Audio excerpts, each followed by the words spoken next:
আমরা দেখছি পুলিশ বাহিনী এখনো ঠিকমতো কাজ করছে না। পুনর্গঠন করেন, সংস্কার করেন। যারা কাজ করবে না তাদের বিরুদ্ধে অবিলম্বে বিভাগীয় ব্যবস্থা নেন, চাকরি থেকে বরখাস্ত করেন। অন্তর্বর্তী সরকার গঠিত হয়েছে অভ্যুত্থানের উপর দাঁড়িয়ে। তাদের কাজ হচ্ছে এই জাতীয় ঐক্যমত্য তৈরিতে সহায়তা করা, তার ক্ষেত্র প্রস্তুত করা। শিক্ষার্থী, রাজনৈতিক দল, শ্রেণী পেশার মানুষ, সকল অংশীজনকে একটা জাতীয় ঐক্যমত্যে নিয়ে আসা। কিভাবে আমরা এই গণতান্ত্রিক রাষ্ট্র, গণতান্ত্রিক সংবিধান অর্জন করতে পারি, কিভাবে এই দেশে স্থায়ীভাবে একটা গণতান্ত্রিক নির্বাচনের পরিবেশ তৈরি হয়, এবং সবচেয়ে বড় কথা হচ্ছে যারাই সরকার আসবে তাদের মধ্যে ক্ষমতার ভারসাম্য এবং জবাবদিহিতার জায়গা সৃষ্টি হয়।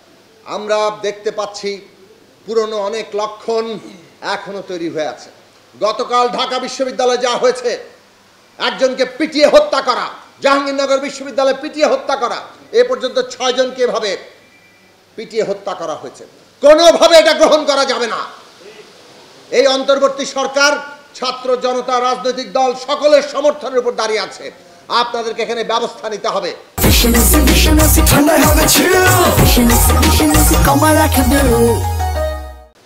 ষড়যন্ত্রকারীরা ষড়যন্ত্র করতে পারে, কিন্তু ষড়যন্ত্রকারীদের সফল হতে দেওয়া যাবে না। অবশ্যই এদেরকে আইনের আওতায়, বিচারের আওতায় আনতে হবে যারা এই হত্যাকাণ্ড চালিয়েছে।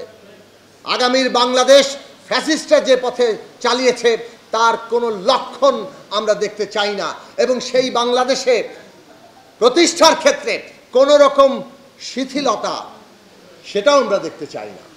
রাষ্ট্রশক্তি যারা এখানে অবহেলা করবে, দায়িত্ব অবহেলা করবে, তাদের বিরুদ্ধে দৃঢ় অবস্থান গ্রহণ করেন। আমরা দেখছি পুলিশ বাহিনী এখনো ঠিকমতো কাজ করছে না। পুনর্গঠন করেন, সংস্কার করেন। যারা কাজ করবে না তাদের বিরুদ্ধে অবিলম্বে বিভাগীয় ব্যবস্থা নেন, চাকরি থেকে বরখাস্ত করেন। বাংলাদেশের জনগণের জানমাল নিয়ে কাউকে ছিনিমিনি খেলতে দেওয়া হবে না, এবং অন্তর্বর্তী সরকারকে সেই রকম দৃঢ় অবস্থানের জায়গায় যেতে হবে। বাংলাদেশের এই পরিবর্তনগুলো আমরা দেখতে চাই। মাজারে হামলা আমরা দেখছি, হিন্দু মন্দিরে হামলা আমরা দেখছি, হিন্দু সম্প্রদায়ের উপরে হামলা, নারীর উপরে হামলা। এইগুলো অস্থিতিশীলতা সৃষ্টি করার জন্য ফ্যাসিস্টদের দোসররাই করছে, কিন্তু সেই দোসরদেরকে আইনের আওতায় আনতে হবে। কেবল ফ্যাসিস্টদের দোসররা করছে, সরকারকে তার কালিমালিপ্ত করার জন্য করছে, এই কথা বলে শেষ করা যাবে না। স্পষ্ট কঠোর বার্তা দিতে হবে যে এগুলো বন্ধ করতে হবে। যারা এটা করবে তাদেরকে আইনের আওতায় নেওয়া হবে। যারা মনে করবেন যে অভ্যুত্থানের শক্তি, অভ্যুত্থান, ছাত্র জনতা, তাদের পরিচয় নিয়ে এগুলো করে ফেললেই পার পেয়ে যাবেন, এগুলো পার পেতে দেওয়া যাবে না। আমরা ছাত্র সমাজকে আহ্বান জানাই, আমরা রাজনৈতিক দলগুলো অবিলম্বে নামবো, এইগুলোর প্রতিরোধ রচনা করতে হবে, কারণ তারা অভ্যুত্থানকেই সত্য অর্থেই কালিমালিপ্ত করতে চাইছে।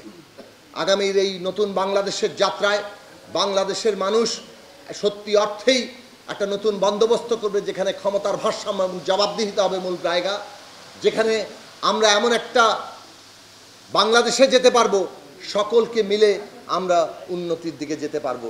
সকল নাগরিকের সুযোগের সমতা, তাদের মানবিক মর্যাদা, তাদের ন্যায় বিচার প্রতিষ্ঠা হবে। সত্য অর্থেই আজকে ৭১-এর এই আশা আকাঙ্ক্ষা ২৪-এ এসে ছাত্র সমাজ বৈষম্যহীন বাংলাদেশ বলে যাকে ধারণ করেছে সেইটাকে আমরা বাস্তবায়ন করতে পারবো।